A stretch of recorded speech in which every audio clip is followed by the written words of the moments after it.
신약 116페이지. 이 시간에 우리 49절에서 53절 우리 같이 한 목소리로 읽도록 하겠습니다. 49절입니다. 내가 불을 땅에 던지러 왔노니 이 불이 이미 붙었으면 내가 무엇을 원하리요? 나는 받을 세례가 있으니 그 이루기까지 나의 답답함이 어떠하겠느냐?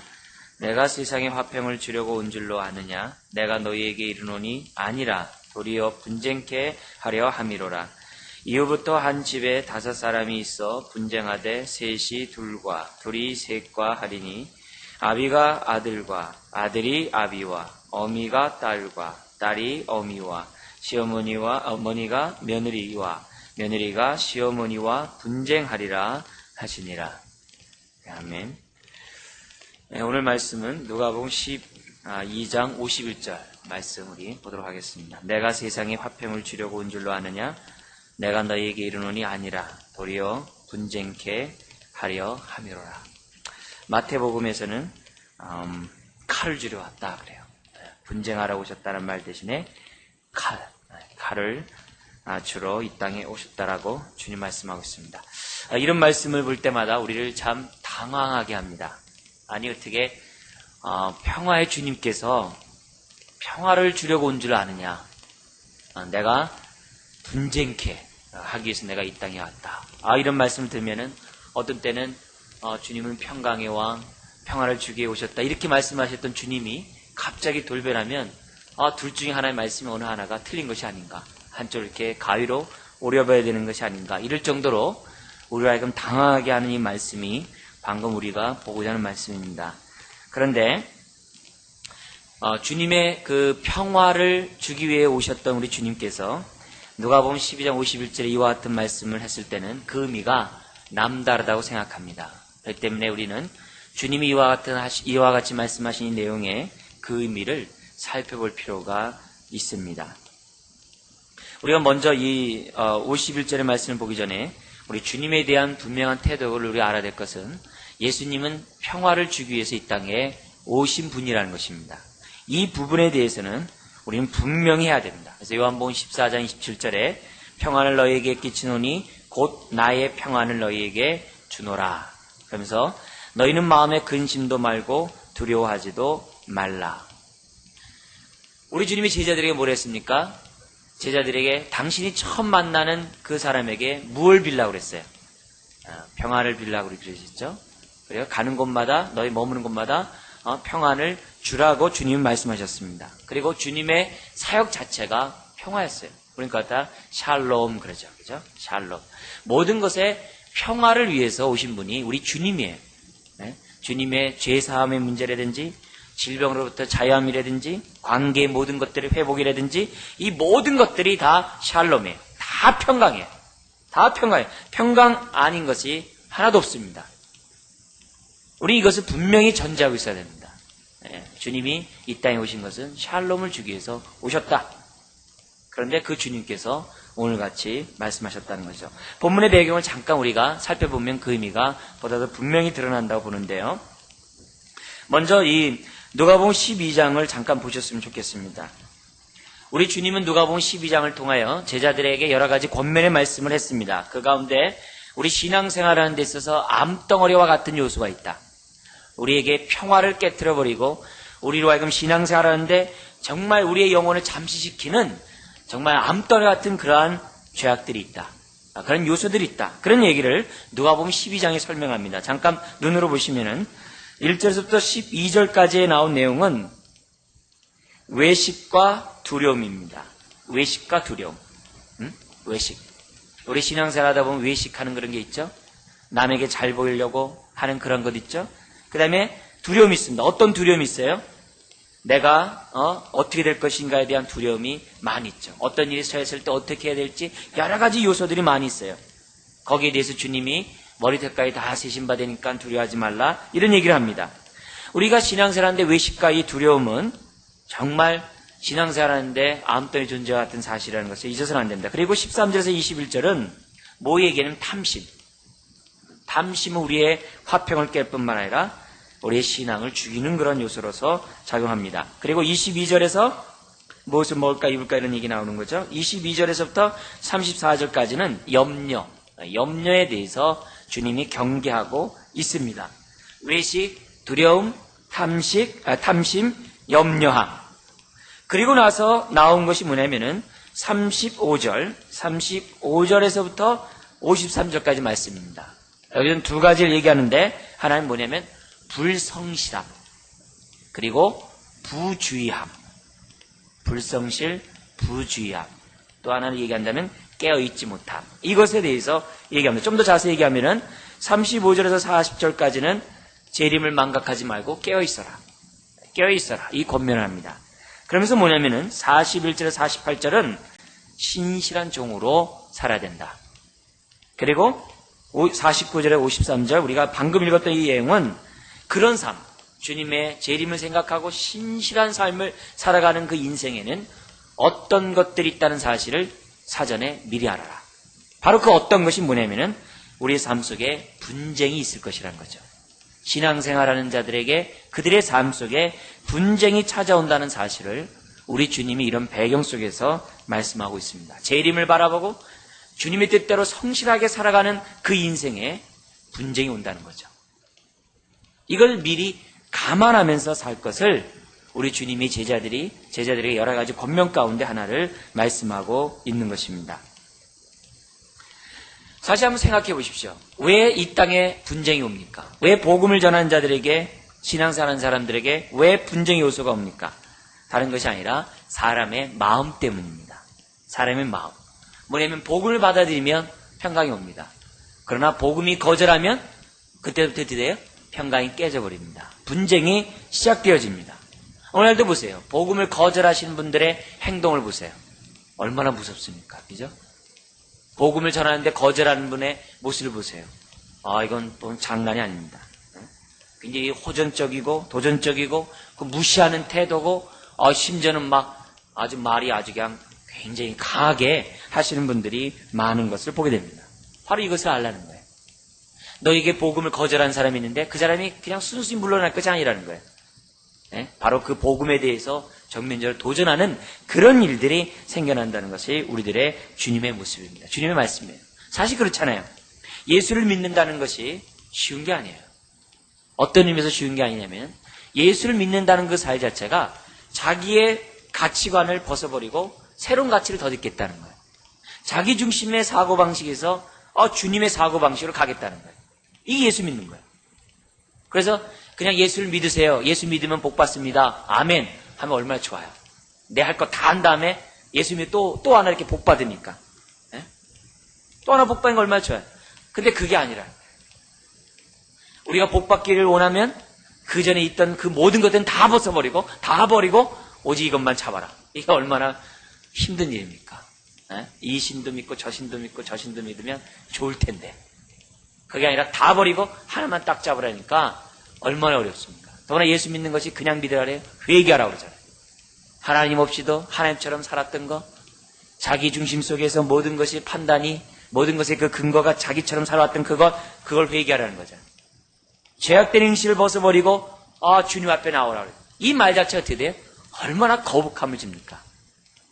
여러분 예수님 믿는 분은 이 말이 그게 왜 거북하냐 은혜지 이렇게 생각하지만 예수 믿지 않은 사람들의 이 말은요 굉장히 거북한 말입니다. 심기를 불편하게 하는 그런 말이 아닐 수 없습니다.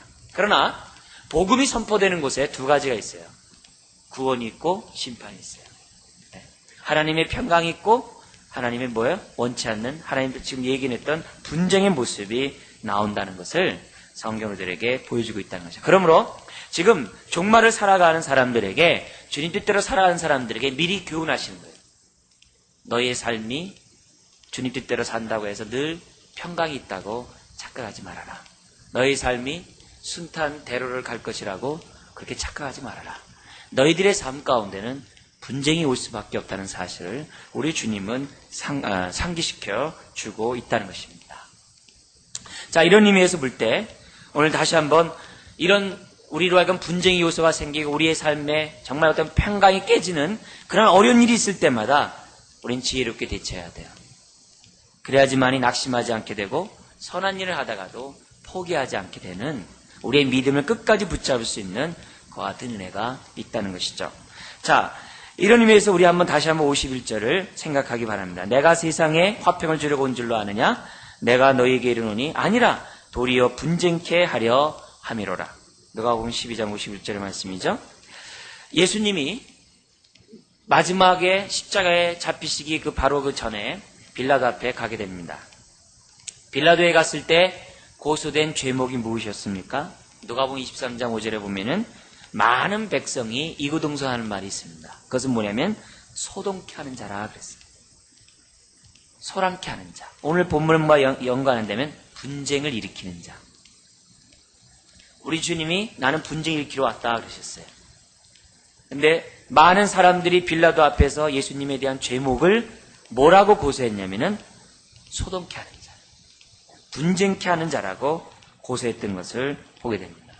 우리는 이런 시각을 가지고 지금 사람들이 저희 빌라도 앞에 한 얘기나 주님이 지금 내가 분쟁케 왔다라고 하는 이 말을, 이 두 가지의 내용을 가지고서 예수님의 모습을 다시 한번 조명해 보면 아는가 다를까 주님은요 분쟁케 하신 분이었어요.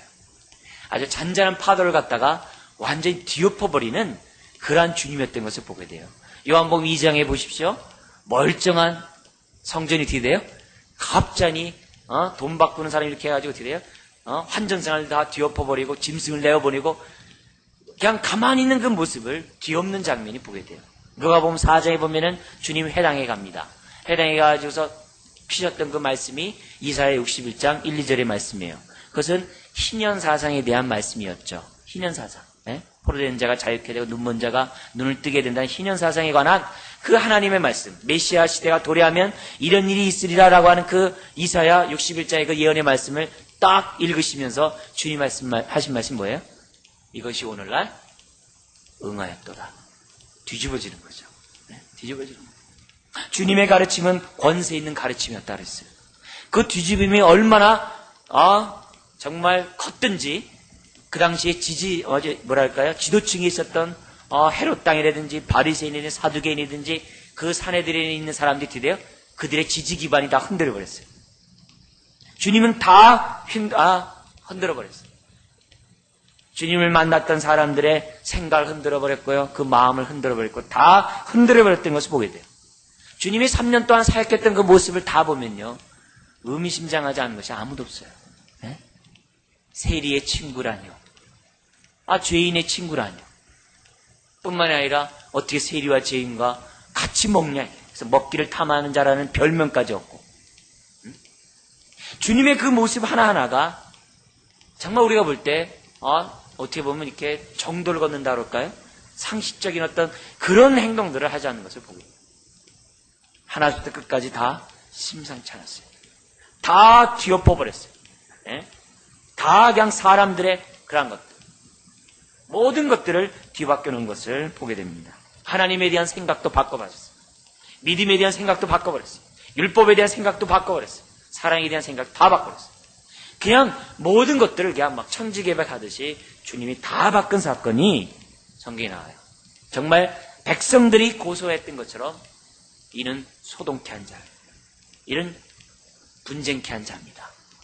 라고 하는 그 말이 정말 객관적으로 볼 때 사실 그와 같은 삶을 사역을 하셨던 것을 우린 주님의 모습을 통해서 보게 됩니다. 자, 우리는 이제 이런 모습들을 보면서 정말 한번 우리들의 모습도 한번 돌이켜보는 것이 굉장히 중요해요. 주님의 삶은 가는 곳마다 화평을 주신다고 하지만 정작 뭐예요? 다 뒤엎어버렸어요. 다 뒤엎어버렸어요. 우리도 어쩌면 그 중에 하나인지 몰라요. 우리들의 삶의 모습이 주님 때문에, 주님의 복음 때문에 우리의 인생이 확 뒤집혀진 인생이 아닌가 그런 생각도 해봅니다. 그런 가운데 우리가 어떻게 돼요? 결정을 했겠죠. 우리가 결정했겠죠. 부자 간원이 주님을 쫓고자 왔어요. 젊은 간원이 왔어요. 어떻게 하면 영생을 얻을 수 있나이까? 이렇게 하면서 얘기하니까 이런 것들을 지켜라 하니까 내가 어렸을 때 다 지켰습니다. 그냥 뭐라 그래요? 네 재산을 팔고 날 쫓아와라. 완전히 뒤바꿔놓는 거예요. 좀 그러면 그러냐 날 따라오면서 하나하나씩 좀 바꿔가라. 뭐 이렇게 하면은 다 따라올 텐데. 그래. 심지어는 다 쫓아오는 사람들 보고 뭐냐면 나는 무기력한 군중을 원치 않는다. 이러면서 그냥 자기를 부인하고 자기 십자가를 지고 나 쫓아라. 뭐 이런 식으로 해버리니까 오늘날 목회하면 교인 한 명도 안 남죠. 네? 그죠? 주님 같이 목회. 그러니까 뭐라 그래 나중에 다 떠난 다음에 제자들에게 너희들도 가려고 하느냐. 네. 다 떠나게 할 때는 은제시고 너희도 가려고 하느냐. 네? 주님이 생각이 없어 다 떠나게 하셨을까요? 네? 막판에 다 떠났지만 네? 그래도 주님이 하신 그것들이 그냥 그렇게 하셨겠어요? 그거 모르시고 이렇게 하셨겠어요? 아니라는 거예요. 그걸 오늘 이 시간에 보고자 하는 거죠. 아니라는 거예요. 아니라는 거예요. 응? 그렇습니다. 주님이 이 땅에 오신 것은요, 세상을 분쟁케 하고 교란시키고 뒤엎어버리기 위해서 주님은 오셨습니다. 평강을 주러 오신 분이 아주 역설적으로 주님이 이 세상 모든 것들을 뒤엎어버렸습니다. 왜 그랬을까요? 왜 그랬을까요? 첫 번째는 지금 보고자 싶은 것은 뭐냐면 우리들 가운데 있는 거짓된 평화를 주님이 제거하고 진정한 평안을 우리에게 주시기 위함입니다. 이 말의 의미를 우리는 생각해야만 합니다. 진정한 평화. 이 땅에는 거짓된 평화, 위장된 평화들이 많이 있습니다. 사실 이 세상에 있는 평안과 주님이 말씀하는 그 평안은 다릅니다. 우선 세상이 주는 평안은 여건에 따라서 좌우됩니다. 세상이 주는 평안. 그래서 내가 어떤 것들을 성취하거나 어떤 것들이 채워지고 어떤 것들을 얻었을 때 마음이 평안해요. 일자리가 없는 사람이 기도를 열심히 했더니 하나님이 일자리를 주셨어요. 그 마음이 어떻게 돼요? 평안해요. 그죠? 그래서 어떤 여건에 따라 그러다가 일자리를 잃어보면 어떻게 돼요? 다시 마음이 불안해요. 이 세상에서 갖고 있는 평안은 어떤 여건에 따라서 좌우되는 것을 보게 됩니다. 그러나 성경에서 말하는 평안은 주님과의 바른 관계에 있습니다. 주님과 나와의 관계가 바르면 바울처럼 내가 부한 데 처할 줄도 알고 가난 데 처할 줄도 아는 일체에 차족하는 비결을 배우게 됩니다. 심지어 빌립보 지역에서 감옥에 갇혔음에도 불구하고 그가 오히려 그 감옥에서 착고가 차였음에도 불구하고 하나님을 향하여 찬양하고 기도하게 됩니다. 심지어 빌립보 교인들에게 뭐라고 그럽니까? 기뻐하라고 말합니다. 바울이 우리에게 주었던 그 평안이 무엇입니까? 여건에 따라 다르지 않는다는 것입니다. 어떤 것들이 잘 풀리고 나에게 주어진 거 있으면은 마음이 평안하다고 그러고 좋다고 그러고 그렇지 않으면 나쁘다고 하는 그러한 모습에 대해서는 비로소 최소한도 그것은 성경적이 아니라는 것을 우리들에게 보여주고 있습니다. 우리 신앙생활도 마찬가지죠. 교회에서 할 때 내가 어떤 일을 많은 봉사를 하고 많이 헌신한다고 해서 나에게 평안이 주는 것도 아니죠. 신앙은 철저하게 하나님과의 관계라는 것을 우리들에게 보여주고 있습니다. 두 번째는 세상에 주는 평안은 능력에 따라 다릅니다. 그래서 힘이 있고 또 힘이 이런 사람들을 의존하게 되어 있습니다. 그래서 예전에 로마의 그 팍스 로마에 가지고서 로마의 강권한 그 강력한 힘을 가지고 로마에 평화가 왔어요. 그래서 팍스 로마라 있어요. 근데 그 힘은 어떤 힘이었습니까? 권력, 무력의 힘이었죠. 50 때 길거리에 거린이 없었어요.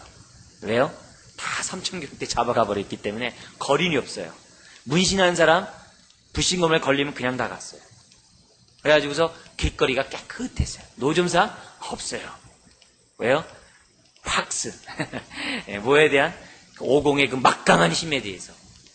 사람들이 뭐 향수에서 뭐 좋다 어쩌다 이렇게 얘기하는데 참 끔찍한 일이죠.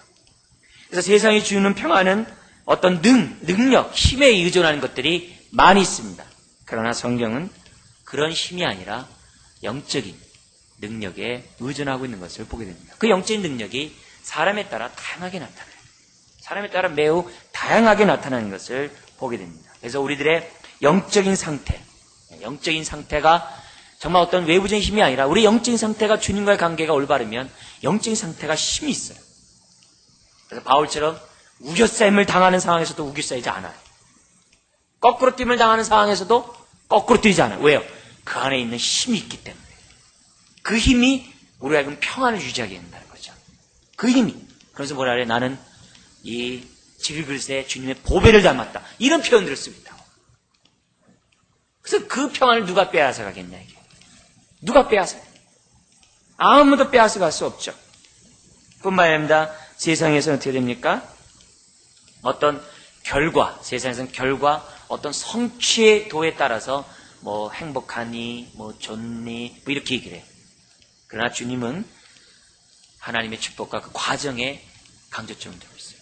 이 과정을 무시하지 않아요. 무시하지 않아요. 그러나 세상에서 어떻게 돼요? 공 잡는 게 매라고 무슨 간에 내가 잡기만 하면 돼요. 내가 얻기만 하면 돼요. 그럼 내가 이제 됐다라고 이렇게 생각해요. 안주해요. 안정해요. 그렇지 않다는 거예요. 심지어 우리 뭐 학생들 이런 얘기도 하잖아요. 컨닝하든지 간에 장학금 타면 된다고. 그러면서 그게 무슨 평안이겠어요? 그러나 그런 것도 좋다 이거죠. 아니죠. 그뿐만 아니죠. 세상은 뭐라 그럽니까? 문제가 없어야 평안하다 그래요. 그러나 우리 주님이 주시는 평안은 문제가 있어도 평안해요. 이게 참 아이러니컬하죠. 그래서 로마서 5장 같은 데는 뭐라 하면은 고난이 다 끝나고 돌이켜보니까 하나님의 은혜였구나 해서 내가 기뻐한다. 이러지 않고 뭐라 그래요? 로마서 5장에 보니까는 환난 중에 기뻐한대요. 그러니까 사도 바울에게 그 왕이 얘기했던 것처럼 네가 미쳤구나. 네가 미쳤구나. 미쳐도 단단히 미쳤구나. 예, 미쳤죠. 예. 어떻게 고난 중에 기뻐하냐.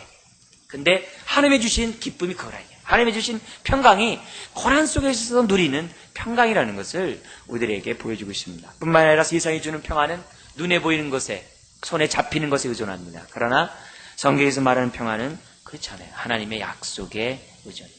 영원한 하나님의 약속에 의존해요. 영원한 썩지 않는 하나님의 기업에 의존해요. 의존해요.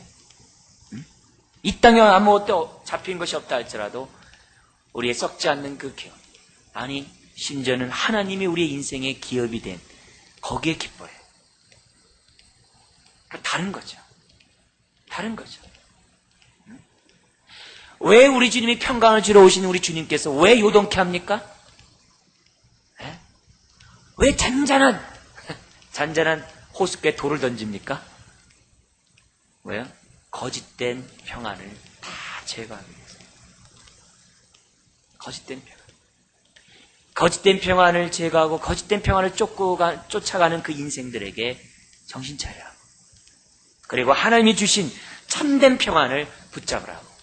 우리 주님은 평강을 주시는 분으로서 요동케 하셨다는 것입니다.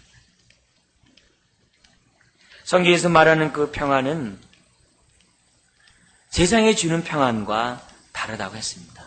그렇다면 우리는 세상이 주는 평안과 하나님이 주는 평안이 무엇인지를 분별할 수 있어야 됩니다. 행여나 우리가 거짓된 평화로 말미암아 진정한 평안이 잠식당하지 않도록 우리를 피차 깨어 있어야만 할 것입니다. 깨어있지 않으면은 제가 제일 처음에 말씀드린 것처럼 우리들의 안에 있는 탐욕, 우리들의 안에 있는 두려움, 우리들의 안에 있는 어떤 그러한 외식 이런 것들이 점점 우리들의 평안을 다 빼앗아가 버립니다. 다 잠식시켜 버려요. 네? 그리고 자꾸 옆에 사람과 비교 속에 옆에 사람이 추구하는 그것들 나도 역시 찾아가려고 해요. 그러면서 자꾸 나에게 있는 그 평안들이 자꾸 바람 빠지듯이 자꾸 빠져나가요. 우리가 그러지 않도록. 그래서 주님은 나에게 때로는 어떻게 돼요? 불방망이 같이 역사하기도 하고 때로는 어떻게 돼요? 아주 무섭게 역사하기도 하고 하나님이 이 모양 저 모양으로 강권적으로 역사할 때 있는 거죠. 왜 우리로 하여금 올바른 신앙을 가지라고 정신 차리도록 하나님께서 역사할 때가 있다는 거죠. 자, 이런 의미에서 우리가 이런 주님이 주시는 그러한 평안을 얻기 위해서 그러니까 두 번째 우리가 먼저 보고 우리 또 그 방법들을 잠깐 보도록 하죠. 두 번째 우리가 이러한 주님이 왜 이 땅에 오셔서 교란시키셨습니까? 두 번째는 뭐냐면 이런 교란을 통해서 우리들의 모습을 돌이켜보고 우리로 하여금 아까 그 참된 평안을 찾기 위한다는 그 표현이라는데 그 말을 성경에 다른 성경이 이렇게 얘기해요. 우리로 하여금 깨어나게 하고 빛으로 나오기 위해서 우리 주님께서는 교란시키세요. 왜냐면 하나님께서 교란시키지 않으면 하나님께서 이렇게 분쟁을 확 뒤집어 놓지 않으면 여전히 자요. 우리 요나처럼 그냥 풍랑이 일어서 막 이러는데 혼자서 뱀이창에 가서 이렇게 자요. 쿨쿨 자요. 그 쿨쿨 자는 것이 하나님 은혜 가운데 평안에서 쿨쿨 자는 게 아니라 그 뭐냐면 깊은 죄악 속에서 푹을 자는 거예요. 예? 자기 때문에 이렇게 된 것을 알지 못하고 그냥 푹을 자는 그런 모습을 우리들에게 보여주고 있죠. 그래서 하나님이 이런 교란을 통해서 뭐예요? 깨어나라는 거예요. 깨어나라. 지금 너희가 어디 있는지 좀 생각하고 깨어나라. 그래서 하나님이 확 우리를 뒤엎어요. 막 풍랑을 통해서 뒤엎기도 하고 막 뒤엎어요. 심지어는 어떻게 돼요? 어둠 가운데 있는 자들을 갖다가 빛으로 인도하기 위해서 주님이 어떻게 돼요? 확 뒤집으세요. 자, 이렇게 뒤집으면서 뒤집히는 데 목적이 있는 것이 아니라 아까 참된 평안을 주는 것이 목적이었잖아요. 그뿐만 아니라 뭐예요? 우리가 하여금 뭐냐면 참된 평안을 어떻게 막 확 이렇게 동기부여하고 우리가 하여금 그것을 찾고자 이렇게 매진하도록 하기 위해서 하나님이 뒤엎어 놓는다는 거예요. 예를 들면 이런 게 있죠. 여러분들이 어린 시절이나 이렇게 학창 시절 잠깐 생각해 보세요. 이렇게 시험을 봤는데 내가 잘 보는 그 시험을 갖다가 망쳤어요. 그런 적 있죠. 그런 일 있어요. 망쳤어요. 딱 망쳤을 때 어떻게 돼요? 내 얼굴이 화끈하죠. 근데 더구나 뭐냐면 저 어린 시절에 보면 점수를 부르면서 줬어요. 김인희 몇 점. 이러면서 그 많은 학생들에서 김인희 몇 점. 그러면 막 갑자기 얼굴이 화끈해가지고서 막 선생님도 제대로 쳐다보지를 못해. 그냥. 그 며칠 내내 선생님 못 쳐다봐. 뭐 이렇게. 그러면서 그러다 이제 선생님이 지나가시면서 그 선생님 이름 잊어버리지도 않아요. 김영호 선생님. 그러면서 인희야 나 너 공부 잘하는 줄 알았다. 푹 지나가 버리면 막 어떻게 돼요? 와 빨리 이 학년이 빨리 끝나기를. 네? 여러분 그런 경험 없으십니까? 네? 그래서 그 김영호 선생님 아직도 기억나요. 중학교 때 선생님. 네, 기억나는데 근데 그 선생님 덕분에 뭐가 있었냐면요. 제가 그걸 만회하려고 노력 많이 했어요. 그 선생님은 제대로 보지 못하지만 그래 내가 다음엔 실수하지 않으라. 그래가지고 참 영어 공부 참 많이 했어요. 중학교 때요. 영어 공부 계속 왜? 만회해야 돼. 딱 그래서 원하는 점수가 딱 나왔어요. 그럼 어떻게 돼요? 마음이 참 좋아요. 네? 비록 이것은 세상이 주는 평안이죠. 그죠? 세상이 주는 평안이죠. 기쁨이죠. 일시적인 거죠. 그러나 그런 것을 제가 히트를 얻을 수 있는 거죠. 뭐예요? 주님 우리의 마음을 확 뒤집어서 우리의 현실을 보게 해요. 내가 세상의 가치관을 쫓게 하고 세상의 평강을 쫓아가는 나의 모습을 정신 바짝 차리게 해요. 그럼 어떻게 돼요? 참된 평안을 얻고자 어떻게 돼요? 내가 막 매진하게 되고 막 헌신하게 되고 뛰어들게 되고 하나님 앞에 매달 기도하게 되는 이런 모습들이 삶의 모습에 있더라는 거예요. 바로 이것 때문에 우리와 하여금 이런 힘을 주기 위해서 하나님 우리의 인생을 뒤엎어놓는다는 것이죠. 잠자고 깨어나지 못하는 사람들에게 부모가 훈계함으로 자식이 정신 차리도록 하게 하는 것처럼 우리가 그럼 정신 차리도록 하기 위해서 주님이 같은 일을 하신다는 것입니다. 성령님도 우리 안에 오셔서 하시는 일은 무엇입니까? 육체의 소욕을 죽이고 성령의 소욕 가운데 살아가도록 하시는 분이 성령 아닙니까? 네? 주님만이 우리를 교란시키는 분이 아니라 우리 안에 계시는 성령님도 우리의 인생을 뒤바꾸는 막 확. 그래서 은혜 안에 갈수록 어떻게 돼요? 솔직히 여러분 한번 생각해 보시죠. 기도요. 시전이니까 패턴이 동일하다. 동일하게 그냥 쫙 들어간다. 여러분 그거 가짜일 경우가 많아요. 가짜일 경우가 많아요. 기도가 깊이 들어간다는 것은 하나님 지성소에 깊이 들어가는 걸 얘기하는데 깊이 들어갈수록요. 내가 말 못해요. 나중에 그냥 하시지요. 이걸 끝나지. 뭐 거기서 내가 면전에 대놓고 내가 이렇게 뭐 또박또박 씁니다. 했습니다. 다가 어디 나요. 그냥 치는 거죠. 은혜 들어가서 어떻게 돼요? 세리처럼 그냥 이거죠. 은혜 못 받은 증거는 뭐예요? 바리새인처럼 끝까지 다 하는 거예요. 하나님 나는 일주일에 2번 금식하고 저는 뭐 11조하고 또박또박 다 얘기하는 거예요. 저 사람과 같지 않으면 감상 이렇게 얘기하는 거예요. 그러나 은혜 받는 사람 어떻게 돼요? 못해요. 가르치는 거죠. 안 그래요? 그죠? 시절과 똑같은 패턴 똑같은 목소리 그렇게 못합니다. 못해요. 성령이 우리 안에 계셔서 우리로 하여금 그렇게 마음을 그렇게 가만 안 놔둬요. 우리의 내면을 보게 하고 우리가 어디에 이렇게 삐뚤어져 있는가를 보게 하고 정말 우리가 얼마만큼 가식된 평강을 추구하며 살아갔는지 이런 모습들을 보게 하지 우리에게 그렇게 하지 않습니다. 준 예수님도 교랑케 하고 요동케 하고 성령님도 우리의 마음을 뒤엎어놓는 거예요. 그래서 성경에서 그러잖아요. 이렇게 확 뒤엎는 그 은혜를 달라고. 그 갖다 다른 말은 뭐냐면 묵은 땅을 기경시켜 달라고 그러잖아요. 그죠? 하나님의 은혜를 받으면 밑에 찌꺼기가 다 올라오게 되고 제 이런 표현을 쓰면 어떤지 모르지만 그냥 부드럽게 말할게요. 속에 있는 것 막 회개를 하다가 다 하다 보니까 나중에 저 밑에 있는 쌍디귿 오 물까지 나오더라. 이렇게 하면서, 왜, 신앙 얘기하는 분이 있어요. 쌍디귿, 물, 뭐 이런 물. 그까지 하나님이 내놓게 하더라. 그런 얘기들이 그냥 나온 말이 아니에요. 하나님 은혜가 앞에 가면은, 주님이 우리의 인생을 뒤엎으면은, 그럴 수밖에 없어요. 그럴 수밖에 없어요. 그럴 수밖에 없어요. 그러므로, 우리들이 주님이 이 땅에 평화를 주시는 우리 주님께서 점잖게 평화를 주시지 아니하시고, 왜 이렇게 분쟁케 하시는가? 뭐 때문이라고요? 진정한 평화를 주시기 위해. 또 하나는 뭐예요? 그것을 얻고자 우리가 어떻게 됩니까? 열심을 다하고 헌신을 다하고 그것만을 붙잡도록 우리로 하기 위해서 우리 주님 우리에게 뒤엎어 버린다는 것이죠. 자, 그렇다면은 좀 더 우리가 좀 나가서 이러한 평화를 얻기 위해서 우리들이 가져야 될 마음의 자세는 무엇입니까? 네? 첫 번째는 뭐예요? 우리로 하여금 평화를 해치는 그 모든 것들은 다 포기해야 됩니다. 내가 잘못된 것을 붙잡았으면 놔야 됩니다.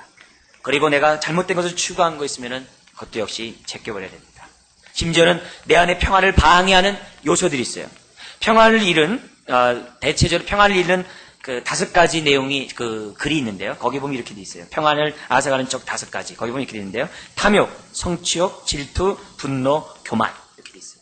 근데 이것뿐만 아니라 제가 아까 말씀드렸던 누가복음 12장의 말씀을 종합해 보면은 우리로 하여금 우리 안에 있는 결국 우리 안에 있는 그것들이 탐욕과 탐심과 이 교만과 이런 것들이 우리로 하여금 평안을 누리지 못하도록 방해하고 있다는 것을 우리들에게 보여주고 있다는 것이죠. 이런 거에 대해서 어떻게 돼요? 내가 평안을 잡기 위해서는요, 포기해야 돼. 저기 이런 말씀이 있어요. 오른쪽 눈이 범죄하면 뭐라 그럽니까? 오른쪽 눈을? 오른쪽 손이 잘못하면 뭐라 그래요? 잘라버려라. 그 말은 문자 그대로 잘라버리라는 것이 아니라 그만큼 의지를 가지라 이게. 그만큼 의지를 가지라. 그만큼 결단하라는 것을 우리들에게 보여주고 있습니다. 그 다음에 두 번째로 우리들이 가져야 될 것이 뭐냐면은 진정한 평안을 얻기 위해서는 로마서 14장 17절의 말씀을 기억해야 됩니다. 그게 뭐냐면 하나님의 나라는 먹는 것과 마시는 것이 아니요 오직 성령 안에서 의와 평강과 희락이라 그랬어요. 사람들이 먹을 것이 풍족하고 손에 쥔다고 해서 마음이 평안해진 것이 아닙니다. 사람들이 뭘 얻으면 다음 거 얻고 싶어 해요. 그 욕심은 끝이 없어요. 이게 사람이에요. 이런 의미에서 우리가 진정한 평안을 얻기 위해서는 먼저 어떻게 돼요? 하나님과의 관계가 필요합니다. 우리에게 평강과 희락이 있어야 되는 이유에서는 반드시 성령 안에서 의가 있어야 돼요. 의. 여기서 의라는 것은 무엇입니까? 진정한 평안이 있으려면 의가 있어야 돼요.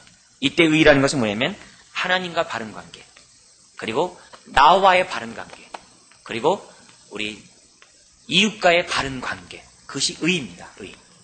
그게 의예요. 불의한 자가 누굽니까? 하나님과 바르지 않고 내 스스로와 바르지 않고 이웃과 바르지 않으면 불의한 자입니다. 내가 꼭 악행을 행해서만이 불의한 자가 아니라 관계가 올바르지 않을 때 하나님과 관계가 깨어지고 나를 용납하지 않고 지체의 관계가 올바르지 않으면 그 사람은 불의한 사람입니다. 이런 의미에서 볼 때 우리가 진정 하나님의 평강을 가지려면 다른 것이 아닙니다.